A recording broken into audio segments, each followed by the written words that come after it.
welcome to another episode of In My Opinion. My name is John. My name is Alastair. And my name is Zat. Yes, we have a very special guest with us today, Zat, Yes. who is the editor of Rice Media. I know some of you are big fans of Rice Media. Thank you. And by extension, Zat's work. Okay. Yes. And that's why we have so him on today. uncomfortable right Because we love you guys. yes, but I mean, he reached out to us and he had very nice thing to say about overthink. Yes, which, to be I'm honest, still uncomfortable thinking about yeah, because we are not used to it because most people on our twitch.tv/overthinkSG join us, but basically our Twitch just like always like insults us. Correct. But you can insult us on other social media platforms as well. We're Overthink SG everywhere. Instagram, Telegram, Twitch. You can insult us there. TikTok also. You can insult us there, but you just want to you answer follow and subscribe first, then you insult. Yeah. You subscribe. Give us the money first, then you insult. Correct. At least give us, at least pay us for this. Yes. But yes, now that we have basically a wonderful brain of the media industry in the same room as us, a very small room at that, we are just going to like try to get like most insight out of it lah. Yes. So today's episode, we're going to talk about like creating controversial content. Yes. And I mean, Rice Media. When I first received the email, the first thing when I was ideating like topics to talk about, I remember I was at like a dessert shop with KZ, my girlfriend,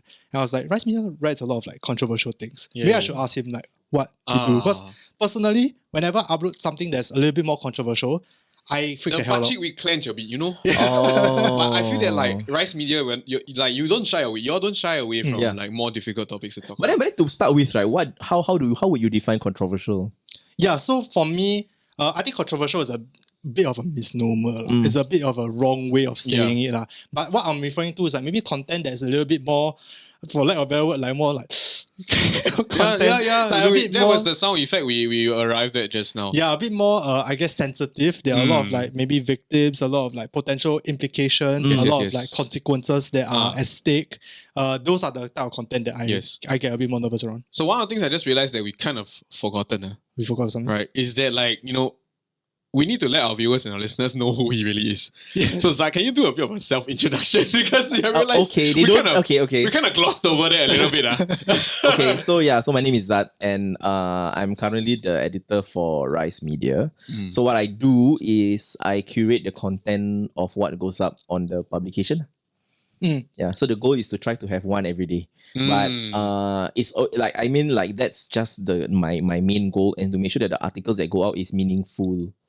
Yeah. So I would say it is meaningful content. I wouldn't say it's controversial per se. I think because controversial always indicates like a level of someone will be disadvantaged by this story. Right. Yes. Okay. That's true. That's why it's controversial. Whereas if you say it's sensational, then there is an element of like the reader is the king.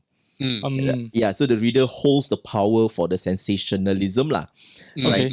So but then if it's meaningful, then it is a content that affects a lot of people in the community, and most importantly, it gives voice to the voiceless. Yeah. Those are the articles that I'm always looking for.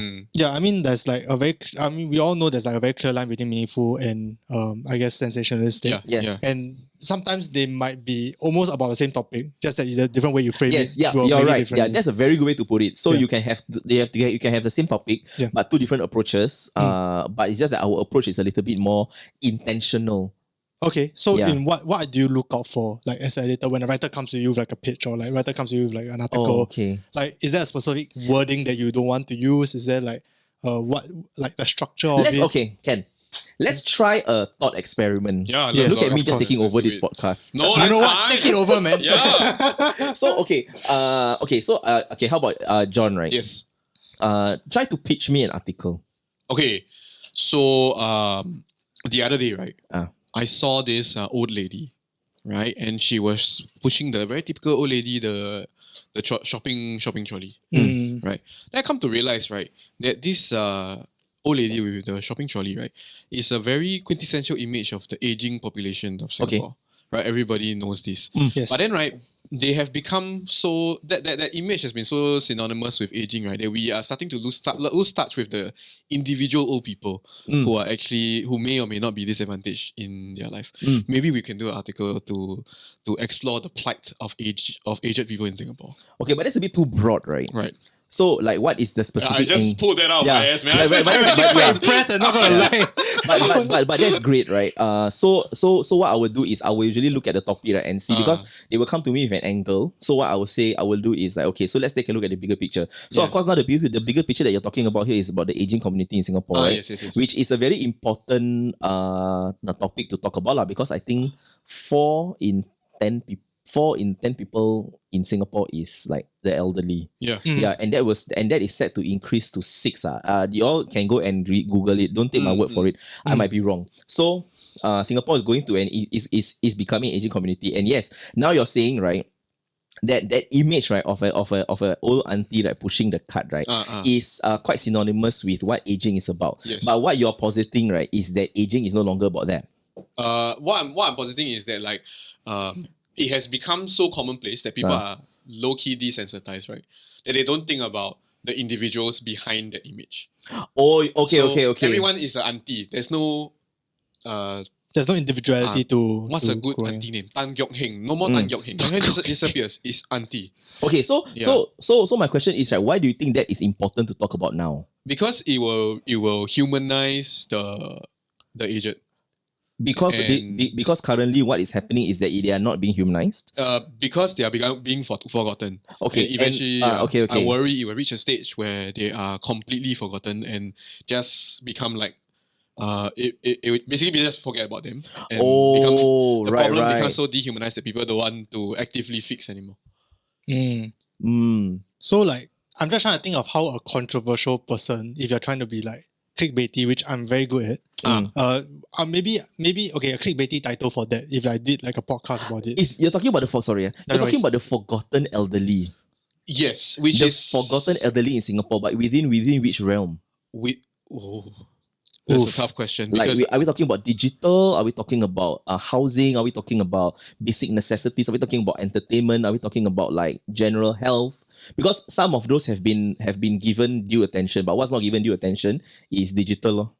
Yeah. So in the country moving forward, with all these things, right, like QR codes, all these things that we're doing, right, we are conveniently fast forgetting the elderly, right? Yes. Sometimes it feels like the country is okay with it. So if that was the title, yes. like the title that's exactly what I was thinking. 100%, definitely 100%. Yeah, did not think of anything else. But like if that was the title, like we are forgetting our elderly, and maybe that's what we want. Like, yes. Would that be a controversial, like, or rather a sensationalist title, or something that it will be a title that will draw people in, no? So it will definitely be a title that draw people in there, but that is a strategy. See, like that is the hook. Yeah. Right. So I will share like some of the anatomy of an article with Rice, and then you all can go and see whether I'm right. It is correct lah, because it's like my philosophy. Right? Yeah. So it starts with like what will draw people in. So the title is will draw people in, and it is based on the premise that it's easy for people to understand. Yes, of course. So I draw people in with this title of the elderly is the elderly are usually forgotten in Singapore, and perhaps the country is okay with that. Yeah. People will be like, huh? What do you mean? Click. Right? So when they click, that's when the first step is to get them to come into the article, because you have something more important to say in the article. Yeah. So you read they will read the article, and then we will interview like all these people, blah blah blah, right? And then actually within the article at the second half, right, then you come to the real purpose of the article. What exactly is it that you want to say? Now that you have gotten the readers here, right, what is it that you want to tell them? So perhaps a more meaningful hook, right? The real hook, right, could be something else altogether. Maybe it's like they are forgotten, but here are some people who are trying to make sure that their memories remain. So it'd be a hopeful ending Yes. to an otherwise would be rather bleak story. Correct, yeah. And then you talk about these people who are like trying very hard to go and work with the elderly, which there are volunteers who are going to all these older estates, Queenstown, Tanglin Hall, all this, right? Yes. They're going there and then they're trying to get these people, these elderly people to help them get in touch with like the technology Current state of things. the technology and all these things, right? And you must ask them like, how do you think like what do you feel? Do you feel like the government and the country is doing enough to get the elderly involved with the Singapore community? Yeah. So like just in that titling, I already noticed like, okay, so like to everyone, if their level of sensationalism or like the tolerance of sensationalism changes, right? Yes. So like for example, for overthink, we have done before, like for the NOC case, we say, are we too harsh to Silver Chan? Right. And like that's our way of hooking people in. Like it's like, oh, like maybe we are being too harsh, maybe there's some issues, and that's our hook for our influencer apologies ever gonna be enough. Yes. So like I'm okay with that kind of hook. But then there's also another like maybe extreme end where it's like maybe a little bit too much. But I want to know what your line is as like an editor. Don't make it too clickbaity, lor. Okay, is there an example or like just Like this just a feel? Sylvia Chan thing, right? Yeah. What was your title?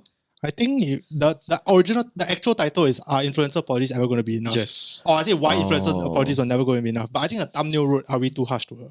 Oh, okay. Yeah. I think that's fine. It's very hard for me to say specifically what is a clickbaity article, but I think it's more like you will know it if you see it, lor. Okay. Like for me, like what's a clickbaity article is Are you going to spill some tea? a lot of like fast moving news places. Yeah, do it because we have very like humans, right? We have very short attention span, right? So there are of course some techniques that some of these fast moving news places use. Questions, like they will ask like questions in the title, right? Yeah. This is all like a crash course on titling, right? So, but that's not what the title is. That's not what I feel the title is for. Yeah. So you don't be too clickbaity, lor. If not, people will, and especially for Rise readers, right? They will feel. I don't want them to feel cheated. So does the clickbait, how clickbaity something is, does it matter like that the content lives up to it, or is it independent of Usually content? when something is clickbaity, the content never lives up to it. That's true. But like can something be clickbaity but the content like independent of the content?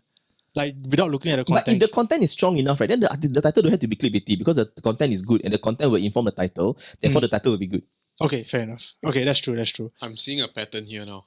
Basically, you have to make good content and Yeah. everything If will not be your fine. title, you have to make until them tie. Yeah.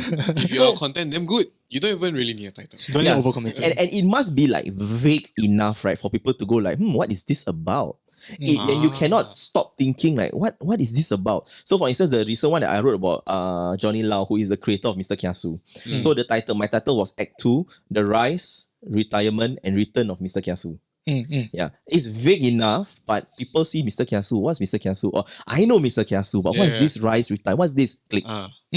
Okay. Yeah. So like now that we have gone past like I guess the titling part, which I think most people know because most people are more sensitive towards the titling or thumbnailing of a YouTube video or like an article. Yeah. But I think the content part is where like most of the nuance of like whether or not it's sensationalistic or most of the nuance of like whether or not it's just meaningful or a bad way of executing it. I think that's where most of it is lah.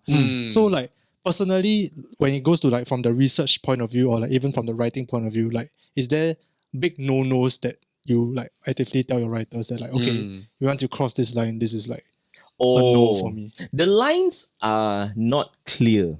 Okay. But I know when they should not be crossed.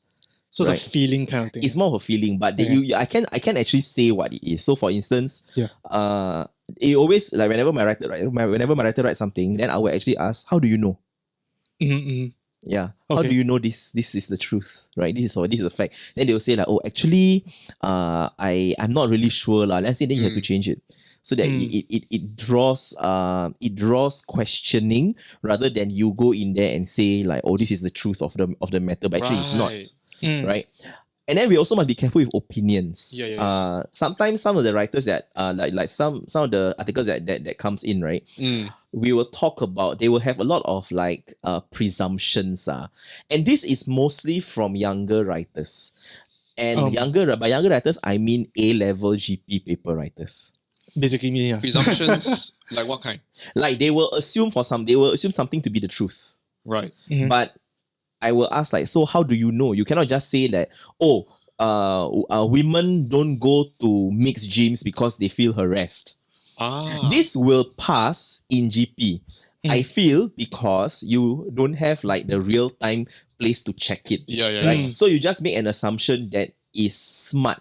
Yeah. Right, that it's not too like left field, it's not too crazy. Yeah. But when you put it on the publication and you have the time to check it, right, you cannot just anyhow whack and say like, all women don't go to, or even like most women don't go to women's gyms. Most Mixed women don't go gyms. to mixed gyms because they feel they are scared to be sexually harassed. Most women, where do you get these facts from? Then there'll be like comments, then I will highlight and things like that. Okay. So it's about the justification of the statements that you put out. For a period of time, right, on Rise, right, I was also worried that, and this is something that I'm trying to cross. Yeah. So I was worried when my writers start to write like opinion pieces, because I always ask myself, who are we to opine on such things? Because we're not subject matter expert. I'm not a subject matter expert on like maybe communicable diseases. Right. So how can I talk about HIV cures? Yeah.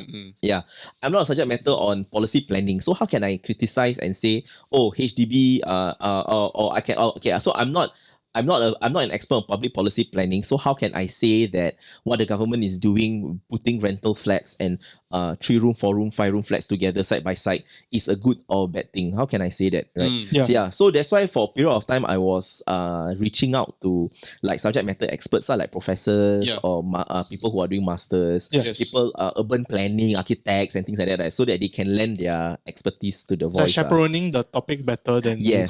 Correct. I mean, that's what we do at IMO as well. Every time we have something that like we feel like we are completely out of our depth, we have someone on. I mean, we do it on a small scale Like if we talk about women's issues, preferably we have a female chaperone I think it's the bare minimum at this point. But like, yes, I think I mean it's very interesting that you say about something about like having like, I guess the reporting integrity of at least reporting the truth. Yes. And like being able to fact check everything. But like even truth can be sensationalized, right? Like for example, let's say we take the example of like most women feels harassed in like the gyms, for example. If it's like 50.5%, technically it's most women.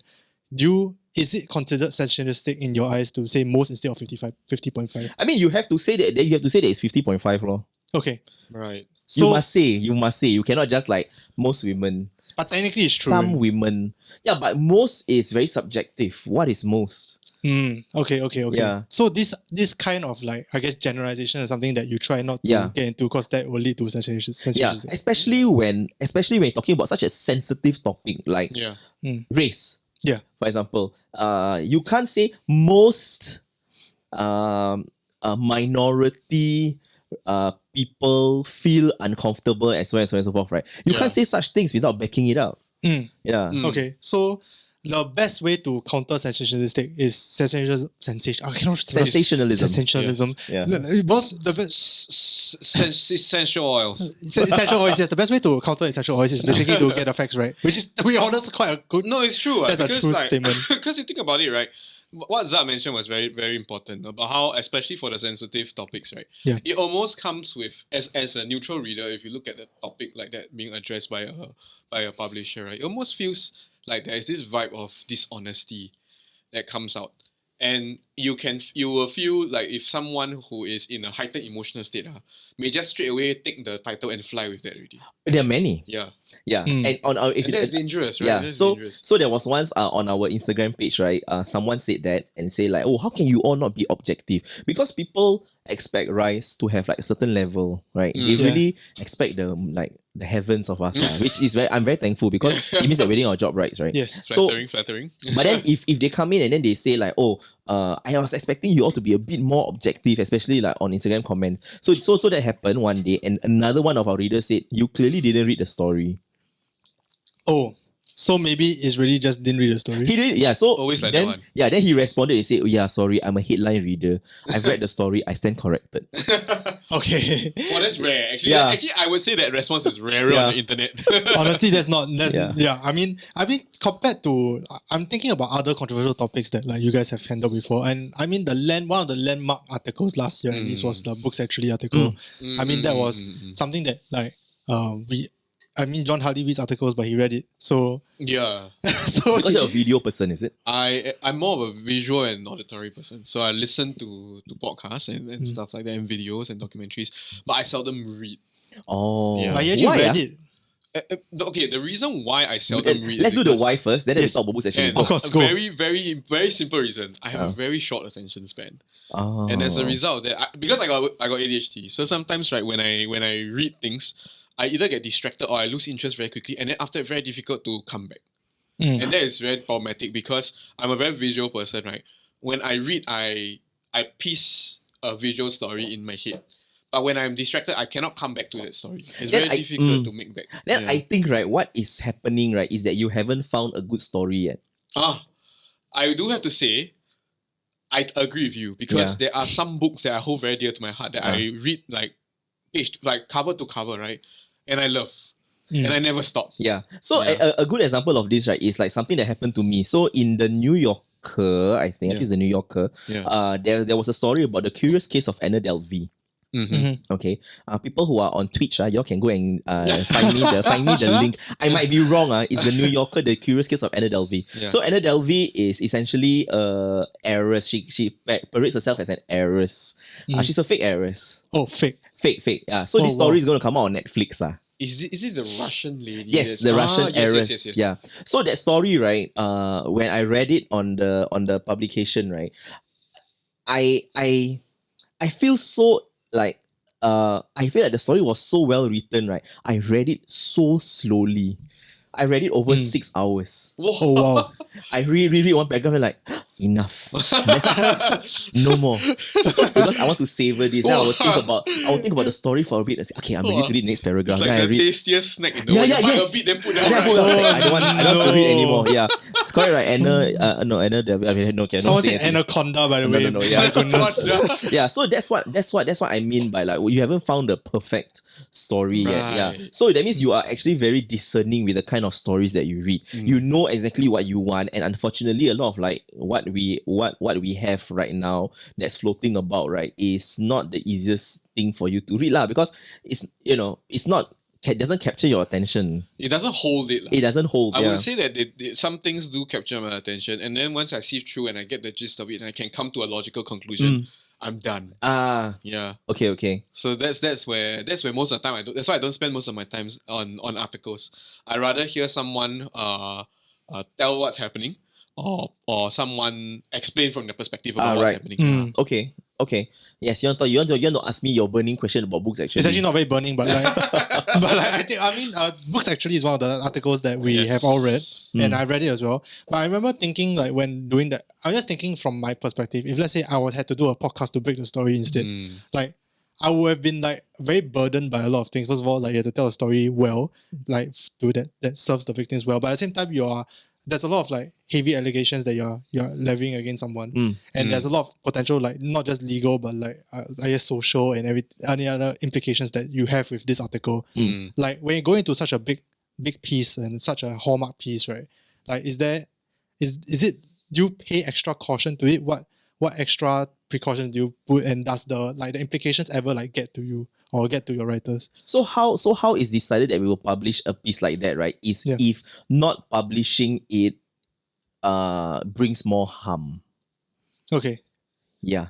So that's the criteria lah. Yeah. Okay, interesting. So but then journalistic integrity means that if you ask like 3 people and they all tell you the same thing, right? Then it's probably true.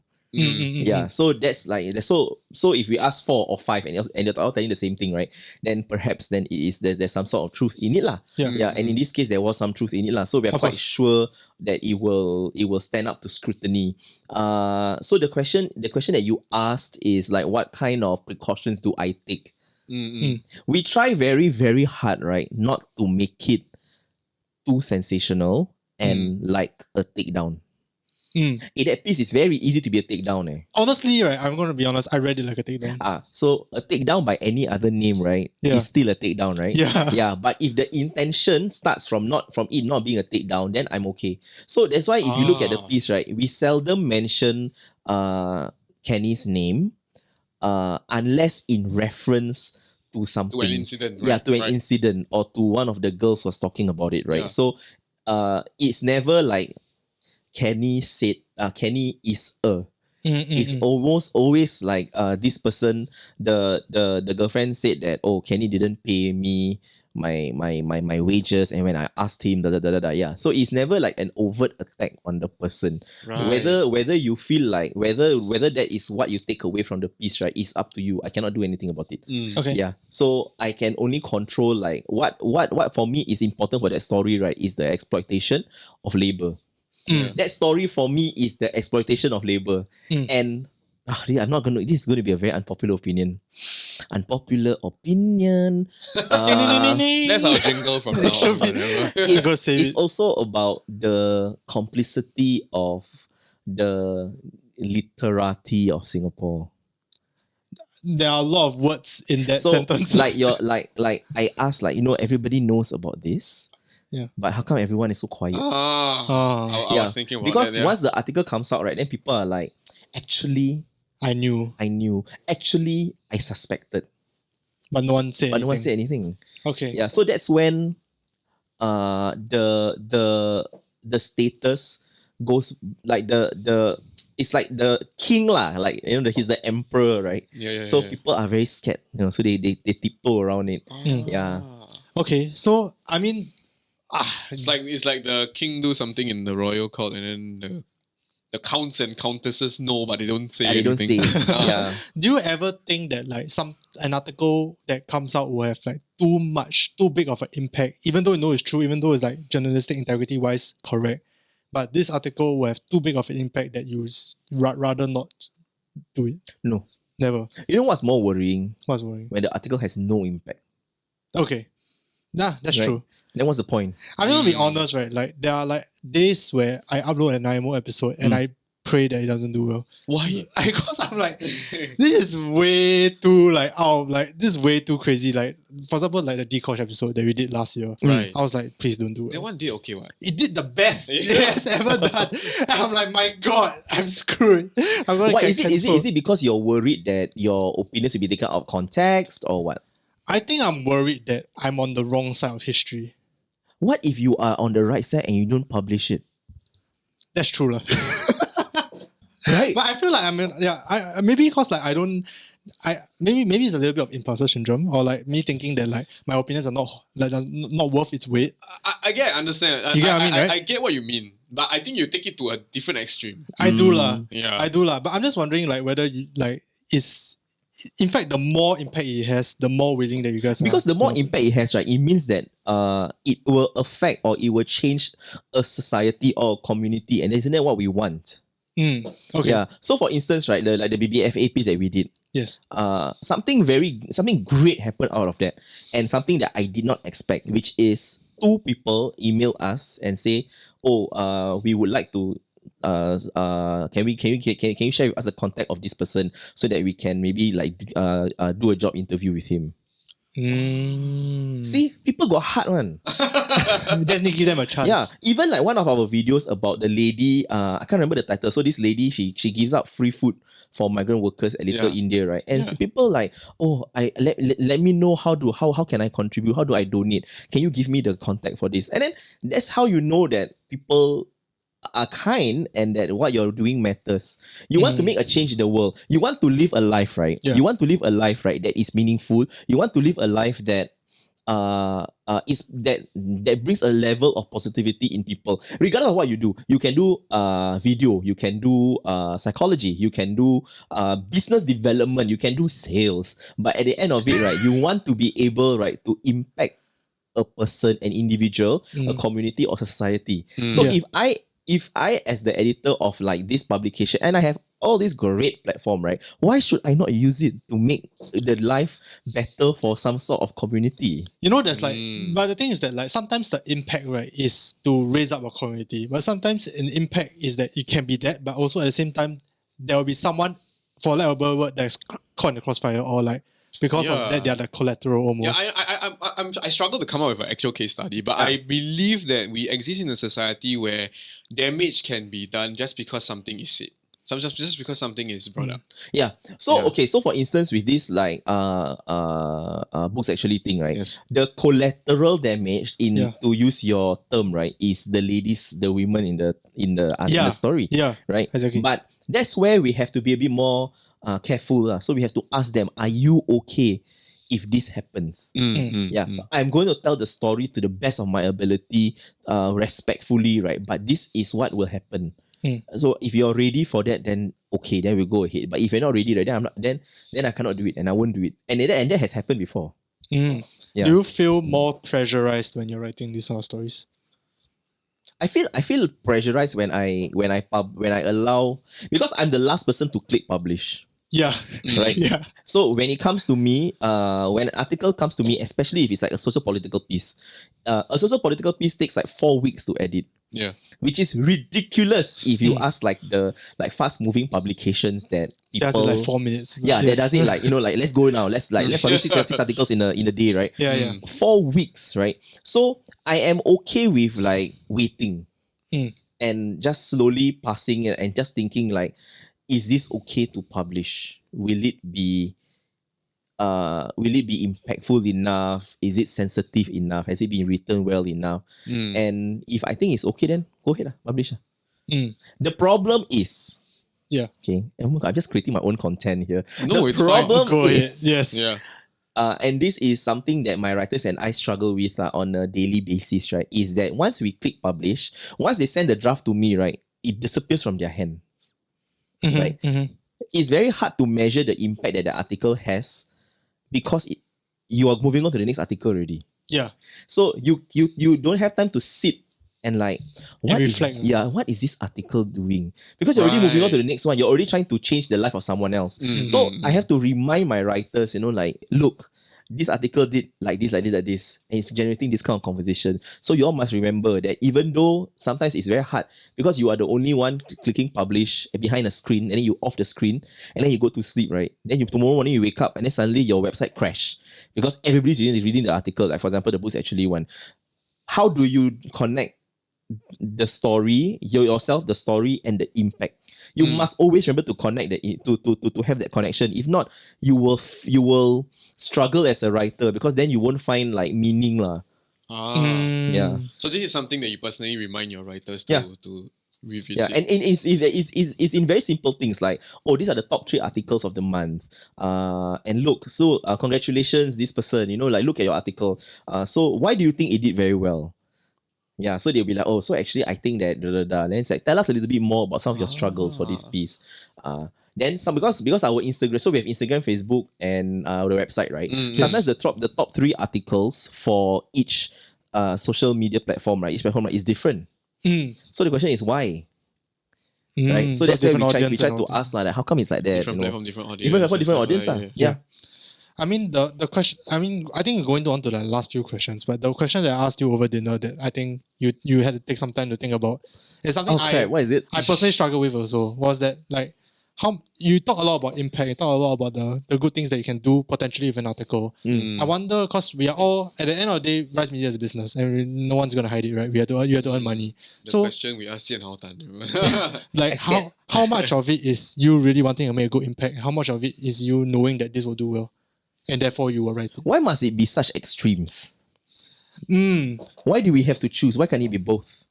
Like, what's wrong with young people? That's the right question. What's wrong with people? But it's true. Like you presuppose that if it's one, it can't be the other. One can't be the other. Why can't it be both? I can have good. Like for example the BBFA piece. I have good reach. People read it. People like it. But you also made a change to the person that we video. I want to know what's the 1 and what's the 1A. What do you mean? Like, like what is the point number, reasons for doing this 1 and then like sub point 1A is this other thing. Like, what's the sub point and what's the main point? I don't get it. I don't understand. Say Like, again. what's the main priority? I Yeah, guess. no, because like I think what he's trying to get at, even though he overcomplicated it, Uh-huh. is whether, right, how high on the list of things is money, because there will definitely come a time, right, because it is a business also, there will definitely come a time whereby things will, even though you say can try to be both, right, sometimes it cannot be both. Why? When? Like, for example, What's the first thing that comes to your mind? Impact. Okay. I think that's that's probably what I was asking more. Yeah. Like, So- when you look at something, is it Yeah. first like, oh my god, it's gonna do well, or oh my god, I can change Ah. someone's life with this? I mean, if it's like, oh my god, it's going to do well, right? We have written about the Dikosh video already. Are you guys planning to? No. okay. Right? It's so easy. It is so easy to be sensational. Okay, that's true. Yeah, that's true. if you want to be sensational, if you want to be sensational, I would have written about the Naomi Neo's adoption video. Yeah. I would have written about. There's so many things I can write about, right? But then the question is, do we want to be relevant? Do we want to value relevance, like extreme relevance, Yeah. over impactful stories? It's very hard. It is. I don't envy whoever is trying to take over my position. Yeah. I don't envy it. Yeah. It is something that that keeps me up at night. Yeah, it does. I guess what we were trying to allude at earlier was about relevancy lah. Because a lot of times when you talk about the reason why we called it the Jian Hao Tan thing that we asked, because this is the exact thing we asked him, but because his content model is more of like a lifestyle creator, that kind of thing, right? That becomes like relevancy has to be something that's very high on the list of priorities. Right? So like what you're saying is that basically you all do not have this real struggle for relevancy because impact is always more important. Impact is more important, but then I'm not going to say oh, but we don't care for relevancy. We do. Because if everyone is, for instance, talking about like the mass exodus of lawyers in Singapore, right? There is a human interest story there. So why are we not covering it? Right? So there is a certain relevancy there, I have to admit, but it is not something that we chase. Okay, that's a good that's a good way to think about it. Okay, I mean personally, even for overthink, like there are like topics that people keep asking us to do, but we have like consciously decided not to. Like for example, It's like low hanging fruit. For example, like the River Valley incident. RV? The X one. Yeah, the X one. Yes. Yeah, I remember when that happened, everyone was like, are you guys going to talk about it? I think it's a good IMO topic. In fact, some people just came in and like, next week's IMO topic is this really. And I'm like, yeah, we're not. And John and I had this conversation. I was like, we are not doing that topic. Because like for what? for one, we do not have much to contribute to the conversation. Yeah. Secondly, there were a lot of people who were still the wound wound too fresh very already.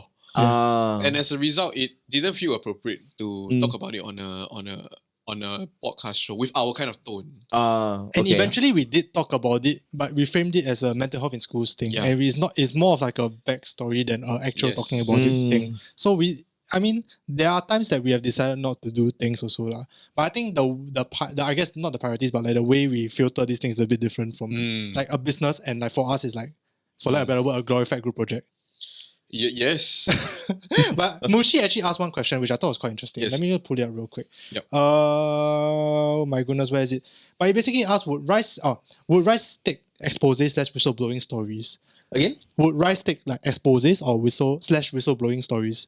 Like, and okay, so I'm quite sure most of your things are not like just from you guys, but like, for example, if someone comes to you with a tip. So it has happened before where I sat in a meeting with like someone who's trying to whistleblow an industry in Singapore. Can I say it? I cannot say it. Yeah, it's fine. I also don't get in trouble. To be honest with you. An industry in Singapore, right? And I sat in the meeting with my commissioning editor, my lifestyle editor. So I after the ding dong, so I say, what do you think? Then he's like, apart from it being like an expose, like a whistleblower thing, right? What else is there? There's no leg. There's no leg to stand on. So no law. So the question it's not enough to be whistleblowing. No. Okay. If for instance someone and we have a lot of this landing on our email a lot. Yeah, I wouldn't be surprised. Yeah. So but then if that happens, right, and we investigate it and we realize that there's a bigger story here, and then yes, of course we will do it. We always like with an open mind lah, but never like chasing for like an expose / whistleblowing kind of story lah. But if you all have, please let us know lah. Tell them then they discuss. hello@ricemedia.co or community@ricemedia.co. That's actually posed quite a cool hypothetical question as a follow-up as well. He said like, if someone came to Rice Media to whistleblow the NOC saga instead of posting it on SG Chicken Rice, you guys get it? But would you guys do it? Like instead of the Instagram, he said, by the way, I want you to post it. Would you have done it? Actually, I feel like this is if I'm not wrong, right? This is something that I discussed with my team also. Like, how would we have handled it if they came to us instead? Yeah. But it's a hypothetical lah. It's hypothetical. It's hypothetical and it is counterfactual. Because I wouldn't know. We haven't done it. true. Yeah, I Okay, wouldn't that's know. fair enough. Yeah, but if a story that I feel like someone should have come to us and we would have taken actually the Sylvia that story, right, would have been better in our hands.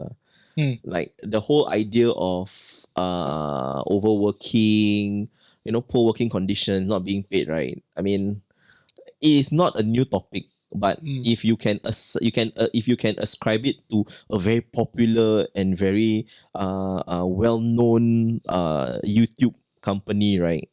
Why not?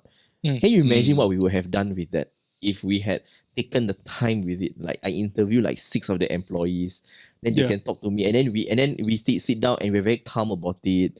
Yeah, Without the emotions and the tough. So would you say that emotions is also one part of like not being objective / being sensationalistic? I mean, we have to be sensitive about how we feel about certain things, right? But let's not be too angry about it. Don't get so wildly emotional, right? Until you lose track of the story. Okay. Yeah. The story is more important than how you feel. If how you feel is more important than the story, right, then probably the story is not strong enough. That's a good way of thinking about it, actually. But I'm just thinking about like the NOC saga, and I guess you said something along the lines of like I guess from what I see, you are looking at like the larger themes. Yes. So you're looking at how these like things like if it's outside, if you like, you can try to like extrapolate it to something that's a bigger problem in society.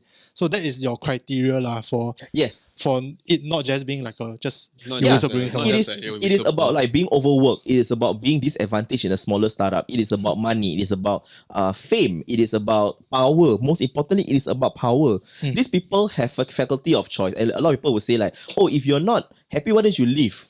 Right? So it's a faculty of choice. It's true, but these people are in positions of power and they have exerted some sort of like strange draw, right, that makes people so scared to leave. Right? So what is that? And that's quite prevalent in a lot of like startups. Yeah. Okay, so I think that's very interesting. That's I think one of the good ways to, I guess, remove yourself also a little bit, or like think of something a bit deeper. It's something that we try to do everything, albeit at a not that high of a level. But the issue right now, right, and that you all need to overcome, right, is restraint. You're too restrained. We are too restrained. You're too restrained, yeah. Because you are afraid to offend. Yes. Right? Yes. And I think at times, right, you feed off that. So you're like, okay, then I also won't ask. He looks a bit scared. Okay, so then I also don't ask. Yeah. Where else that when there could have been like better opportunities to just ask. What do you wish we had asked you for this episode? I mean, right now, okay lah. So far, so good. Good job, people. Thank you. Hey, we got validation. That's all we need. That's the whole point of this episode. Just a big ego boost for us. But it's interesting. The questions that you ask is interesting because these are things that I go through like on a daily basis. But condensed into like 45 minutes. For me lah, when I do the pitch meeting, it's just condensed to 45 minutes to 1 hour. Then we're done. But every pitch meeting, right, is intense. Yeah, I can imagine. Intense and it really drains. So you have to decompress. So sometimes after the pitch meeting finish, right, I'll see my writers just like sit around, just typing. Then like, you okay? Yeah, I'm okay. Squeeze the stress toy. Yeah. So you need to decompress and it's important. But the great thing about our company, right, is that we have a very strict, very, very strict no work communication after hours.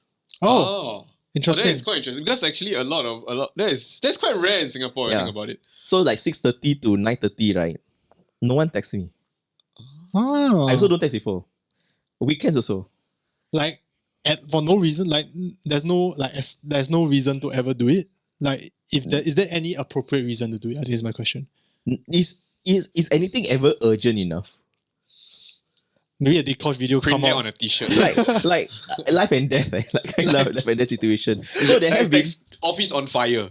yes, yeah. So an example of this, right, is like recently, so my boss messaged me. He said, Zat, I'm so sorry that I have to message you on WhatsApp. Because we don't use WhatsApp for communication, we use Slack. So Slack, right, we can off the notification. Yeah, Right? yeah. So at 6:30 sharp, right, all off, all grey, no disturb. Then 9:30 all switches on back. So every morning at 9:30, I will take a breath. On. Then So I got a new article to help you. yeah. Can I postpone the meeting for today to tomorrow? Okay, can I check with you something and that kind of stuff? This article need to come out in 15 minutes. Yeah, but that work-life balance, right, is Sacred, like it's sacred. It's sacred. Weekends and no one disturb us. Can you imagine? That's crazy though. Actually, I cannot. Yeah. So when media companies say like, this is just how the way media companies are, because that's what the Sylvia said, right? Yeah. And I say it is not true. My previous editor, the person that I replaced, right? Yeah. He said, if management don't stop, the rest of the people, right, also won't stop. Like if we continue talking about things after hours, right, they will also feel like They have to, right? they have to also. Yeah. But that's not to say that I stop my work exactly at 6:30. No. Yeah. I would say that it means that people are not disturbing me at 6:30, so I can have like this compartmentalization time, right? To actually edit and properly read this article and see, this is what this person means. Yeah. But it also means that during work hours, it's very intense. So because you have to finish it. You have to finish your whatever work you have to do, right, from 9:30 to 6:30. That's true. After that, right, once 6:30, right, people will be like, okay, I know I have 2 minutes to 6:30. Right? Can I just check with you this one thing? It's like, check. That's a very typical. Yeah. So, okay, Ken, thanks, bye. and we are very aware of like, sometimes we need to take a break. Yeah, right? For sure. So like our Slack status, right, will show like closing eyes for a while. Yeah, and that's fine. Close your eyes. If you need to close your eyes, close your eyes. So that helped you also like try to remove yourself from like trying to be too sensationalistic or like, Yeah, sometimes you just need to take a little break, lor. Sometimes you're really just tired. Yeah. Actually, I totally agree with this because like especially when you talk about media industry, right? When you create pieces of content, you leave little bit of yourself into your work, and that can really make you very tired. And as a result, right, you not only lower your efficiency, you lower your creativity as well, and that becomes difficult to produce things consistently, lah. Yeah. From this, I think I'm going to end the episode soon, but like just from what I see, it seems like a lot goes into like creating a piece of content, which is something like we all know because we are content creators, but I think most people in the public will not understand like these are the considerations that you need to make, even from not just like article based, but even from like company culture based, that will create this like, I guess, environment where this kind of like meaningful content comes out instead of like rushed and sensationalistic piece of content. So I think there's a lot more thought that goes into it. That's like the problem with a lot of like media companies, right, when they overwork their stuff, right, it's because they're what they're trying to do? They're trying to chase the algorithm. Yeah. Right? They're trying to like, what will YouTube do? What will YouTube do? So the king, right? The king of content, right, is technically not readers. It's algorithm. Yeah. So That's if true. you don't publish for 2 days, right, Facebook will punish you. Yeah. If you don't publish sufficiently for in a week, then YouTube will be like, this is not meaningful content. Next. There's no humans behind it. This is all algorithm. So what we're all trying to do, right, is to chase after the algorithm, and at the end of it, the algorithm is king. So if you always try to chase after the algorithm, right, you will never win because you never know when the algorithm will change. Yeah. Yeah, and we have seen that happen so many times. YouTube will change the algorithm in a heartbeat. Like randomly like, out of nowhere. Yeah, so how? What are you going to do? You just want to keep chasing. What if you turn it around, right, and say, I will never win, so let's see how we can approach this from a different point of view. Then I think once you do that, right, then I think a lot of like things that media companies create, right, will be much more meaningful and much more intentional. That is very true. I find that I resonate with that message a lot. Huh? You can speak in the mic, I can't hear No, you. I resonate with that message a lot because, like, I mean, I personally also work in a media company. So, like, what we do is that we do definitely approach the algorithm very much more intensely than that lah. Yeah. And that is basically, I would say, the prevailing business model for a lot of these kind of media publishers. And it works, right? It works. I mean, clearly something must be working for us. But at the same time, right, what comes as a byproduct of that is that the likelihood of burnout is way higher for individual staff members. And because of that, I think they also have like... Because you're throwing human bodies to fight a machine. Yeah, and it's also a bit harder to be like discerning. I think more mistakes might be made. It's not even like their fault. About my boss, but it's not even like some media industry fault or whatever. It's just like, you know, sometimes, I mean, you're human. If you're tired, you're bound to make mistakes and some things happen. And the thing is, right, the hardest thing is, right, whatever these media companies are doing, right, must be maintained. So if tomorrow, like what happens with NOC, right, half your staff quits, done. Yeah. Very tough. So your contingency plan, right, is your continuity plan, right, is contingent on there having been people there who are like always always able to give you the kind of content that you're trying to look for. Yeah. It's very tiring. It's very tiring. I think that's the conclusion of this episode. I mean, the conclusion is very tiring and it's very difficult. A lot more difficult, and that's why the people like Rise Media are so good at what they're doing, because they can do this well. And that's what separates, like, I guess, good media publishers from like the great media publishers as well. So with that, thank you guys so much for watching this week's episode of IMO. Next week, we're going to have him again. Yes. So if you... I mean, you watch this next week, but actually immediately after this, we do it. On Twitch. So join us on Twitch if you want to see things faster. Alright. But yes, we're going to be talking about another juicy topic in the media industry. With that, guys, thank you guys so much. Thank you so much, and thank you, Zad, for this incredibly enlightening podcast. Yes. Sarang hai. Thank you guys so much. Sarang hai. Stay safe, don't get COVID, and see you guys next week. Bye-bye. Bye.